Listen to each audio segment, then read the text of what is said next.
An out-of-control cab jumps a curb, crashing into pedestrians. Now the investigation into what caused it next.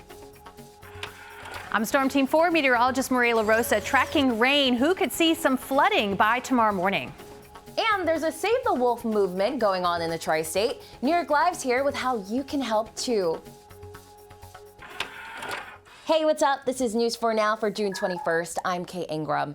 Now, first up, the NYPD investigators are blaming a cyclist who blew through a red light for a terrifying chain reaction crash. Cell phone video shows the aftermath as New Yorkers rushed in to help. But how'd we get here? Well, police say a cab hit the cyclist and then jumped onto a sidewalk, hitting 4 pedestrians.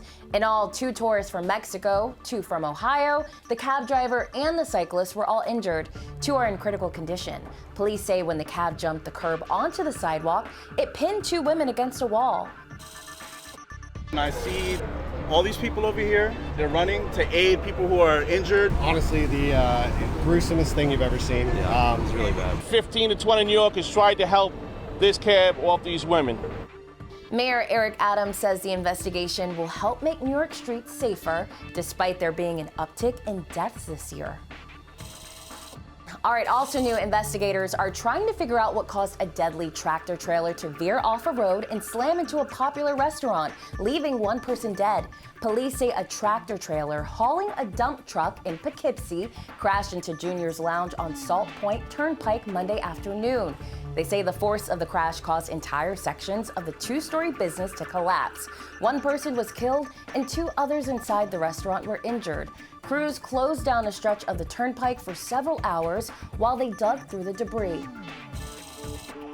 And a Connecticut couple is thankful to be alive after their yacht suddenly became a fireball. You can see what happened in just a matter of seconds off the New Hampshire coast. Kit Watson and his wife Diane didn't have time to save a thing. They and their boatmate jumped overboard with their 2 golden doodles and a couple of pool noodles to help them float. Some nearby lobstermen rescued them as their 70-foot yacht went down. We have these noodles that we use when we're older, so we like to float around the Bahamas. And I got to say, the water down there is a lot different from New Hampshire. And so we jumped in the water and with our dogs and swam away from the boat for fear we had 1,500 gallons of diesel fuel on board.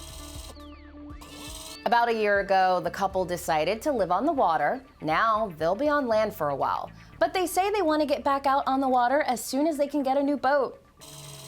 Next, thousands of people gathered in Times Square to welcome in the summer solstice with yoga. The summer solstice is the longest day of the year, meaning the day with the most amount of sunlight. Participants say it's an experience that can't be felt anywhere else. In the middle of Times Square, in the middle of all of this chaos, and there was also this just like wonderful kind of bliss about it. All of the noise kind of calmed down and just became one kind of solid sound. It was amazing. It was really amazing. The solstice yoga in Times Square got its start nearly 2 decades ago, back in 2003. The Empire State Building is officially the #1 attraction in the country and #3 in the world. That's according to TripAdvisor's 2022 Traveler's Choice Best of the Best ranking. Now, it's likely due in part to the landmark's 102nd floor observatory, which offers a one-of-a-kind view of the city. And speaking of sights this summer, you can do more than visit a New York icon. You can have dinner on top of it. Dine at Radio Park starts next month as a dinner series in the Radio City Rooftop Garden. The space is normally not open to the public, but now diners will get the chance to eat while enjoying views of the city. Every weekend in July, there will be picnic-style dining featuring a local chef or restaurant. You can make reservations on the Rockefeller Center website right now. Hi there, I'm Storm Team 4 meteorologist Maria LaRosa. Happy summer. Although the first evening of summer, a little bit gray. We have mostly cloudy skies. Temperatures do stay in the 70s really through late tonight. But at that point, we're looking at some wet weather, the steadier showers, periods of rainfall heading into the overnight, maybe even a few rumbles of thunder. As you can see, though, we have sort of this hose of rainfall coming down from south to north here, even through tomorrow morning. Some areas, maybe you don't get some of that rain right now, but it's in the mix for the next several days. So if you miss out on the rain through tomorrow morning, you could pick up some more through the day, Wednesday and Thursday. Temperature wise, we're pretty mild. We're going to see muggy conditions return too. 64 degrees to start off the morning in the city, 61 from Sussex, Poughkeepsie, White Plains, and into the 60s in Islip. Now, one of the most important parts of investing in our planet is, of course, animal conservation. So if you're looking to do your part and save some incredible creatures, New York Live's here with a cool way to help. We are here at the Wolf Conservation Center in South Salem in Westchester County. It's an environmental education facility that's been saving wolves for over 20 years. Regan, we are so happy to be here. Tell me how long the Wolf Conservation Center has been open and what you do here. The Wolf Conservation Center was founded in 1999, and we are an education facility. We're also a breeding facility as well. So we work to protect and preserve wolf populations across the United States. We also participate in 2 federally run recovery programs for endangered red wolves and Mexican gray wolves. The goal of these recovery programs is to create a very diverse population of wolves in captivity and then release them into their ancestral homes. The Wolf Conservation Center is home to 32 wolves. 3 of those wolves are gray wolves that cannot be released into the wild, but they serve a wonderful purpose here, helping to educate and inspire people to care about their wild relatives. We have older siblings Zephyr and Alewa turning 11 in April, and then we also have their younger brother Nakai turning 8 in April as well, so a lot of April birthdays. They just kind of feel like big dogs because I love dogs and the face Yes. and the eyes, but they're so elegant. Yes, they are.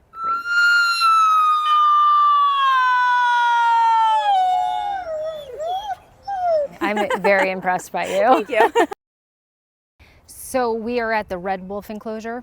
Yes. So we have 9 red wolves that live at our center as part of something called the Red Wolf Species Survival Plan. Why are they critically endangered? So red wolves were pushed to the brink of extinction due to hunting and habitat loss. There's only 17 known red wolves in the wild at the moment, and 17 is actually an improvement. At the end of 2020, there were only 8. So Regan, what can we do to help? So anyone who's interested in supporting wolves can visit our website, which is nywolf.org. We have different ways to take action, and we also have live streaming webcams where you can watch our 2 expectant mothers, a red wolf and a Mexican gray wolf, as they begin to approach their whelp dates. Very exciting. Thank you so much for having us today. Thank you so much for visiting. All right, so as we celebrate Pride Month, one man is making it his mission to share the rich history of the Fire Island Pines and its importance to the LGBTQ community. News 4 Long Island reporter Greg Sergel is here to give us a look at Fire Island that some never get to see. You get on a boat and the world drifts away. This half-hour ferry ride has always meant freedom for Bronx native Bobby Bonanno. I was a young gay man. I found my comfort, and this place became my home. Home is Fire Island Pines, a place Bonanno calls a haven for the LGBTQ community. It's that kind of place. It's a place where you can be yourself. Bonanno has been coming here since 1980. Fire Island is all about rituals and tradition. And now he's leading anyone who will follow on a journey to highlight Fire Island Pines' past. The tour is called A Walk Through History. It is an outside walking tour. Bonanno's tour covers every inch of Pines lore. It is what we call the Calvin Klein house for the simple reason that he owned it. The celebrities, the fashion, the parties. A history that began in the 1950s when the Home Guardian Company sold $275 lots for what it dubbed a family community. A sign in the harbor even decried exhibitionism and bikinis. Our life is about a lot more than our sexuality. Doreen Caton's dad was the original electrician here, and this veteran real estate broker has had a front row seat for some big changes. The straight nudes and the gay couples that would come out and the Hollywood stars, and everyone's privacy was respected. Everyone just lived together. But the evolution of Fire Island Pines wasn't always easy. In the 70s, this community still was very segregated. Bobby Bonanno led us to a remote area called the Meat Rack. The local police would come here with quotas and arrest gay men and handcuff them to a pole in groups. The game changed, Bonanno says, in 1979. Gay and straight residents actually joined forces for a fundraiser that fostered respect and understanding.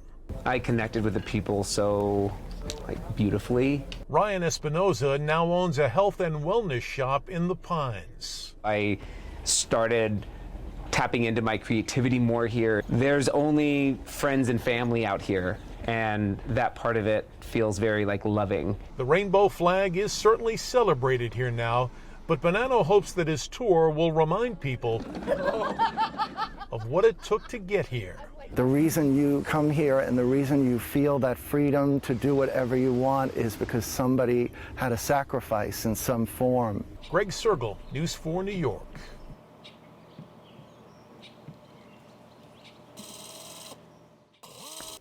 All right, thanks for joining us, friends. We'll see you back here tomorrow on News 4 Now. See ya.